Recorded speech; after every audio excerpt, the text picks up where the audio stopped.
আপনার Facebook hack হওয়া থেকে রক্ষা করুন। বর্তমানে অনেকের ফেসবুক হ্যাক হয়ে যাচ্ছে, বিষয়টি খুবই বিরক্তিকর। তো এটা থেকে বাঁচার জন্য কিছু সেটিংস অন করে নিন, তাহলে আপনার ফেসবুক কিন্তু আর হ্যাক হবে না।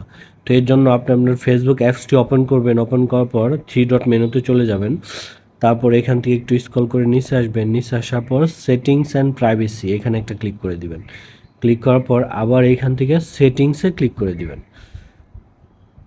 সেটিংসে ক্লিক করার পর আবার এখান থেকে পাসওয়ার্ড অ্যান্ড সিকিউরিটি এখানে যাবেন। এখানে যাওয়ার পর একটু নিচে এসে অ্যাকাউন্ট সেটিংসের আন্ডারে দেখতে পাবেন পাসওয়ার্ড অ্যান্ড সিকিউরিটি, এখানে আবার ক্লিক করে দেবেন। তো ক্লিক করার পর দেখেন লগ ইন অ্যান্ড রিকভারির আন্ডারে 2 ফ্যাক্টর অথেন্টিকেশন এই অপশনটা আছে। তো আমাদের এটা এনেবল করতে হবে। তো আমি এটা যাচ্ছি 2 ফ্যাক্টর অথেন্টিকেশন, তারপর আপনার ফেসবুক প্রোফাইলে ক্লিক করে দিবেন। ক্লিক করার পর দেখেন আমার এখানে কিন্তু 2 ফ্যাক্টর অথেন্টিকেশনটা অন আছে। তো কেউ যদি আমার ফেসবুক লগ ইন করতে চায়, তাহলে আমার মোবাইল নাম্বার SMS যাবে অথবা হোয়াটসঅ্যাপে SMS যাবে। তারপরে এখান থেকে আমি অথেন্টিকেশন অ্যাপস ইনেবল করে রাখছি।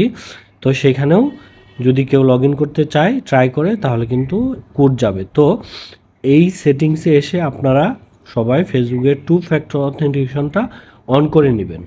তারপরে এখান থেকে ব্যাক করে চলে যাবেন। ব্যাক করার পর দেখেন এখানে আরেকটা অপশন আছে লগ ইন অ্যালার্টস, সিকিউরিটি চেকসের এটার আন্ডারে। তো লগ ইন অ্যালার্টসে চলে যাবেন। লগ ইন অ্যালার্টসে যাওয়ার পর এখানে প্রোফাইলে ক্লিক করে দিবেন।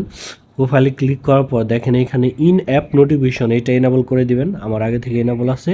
এবং ইমেল অলওয়েজ অন এটাও কিন্তু এনেবল করে দিতে হবে। তাহলে অন্য কেউ যদি আপনার ফেসবুক লগ ইন করার ট্রাই করে, তাহলে কিন্তু আপনি আপনার ফেসবুক অ্যাপসের নোটিফিকেশন পাবেন এবং ইমেলে নোটিফিকেশন পাবেন। তো আপনি যদি লগ ইন করার ট্রাই না করেন, তাহলে কিন্তু আপনি সেখান থেকে ওটা ডিনাই করে দিতে পারেন।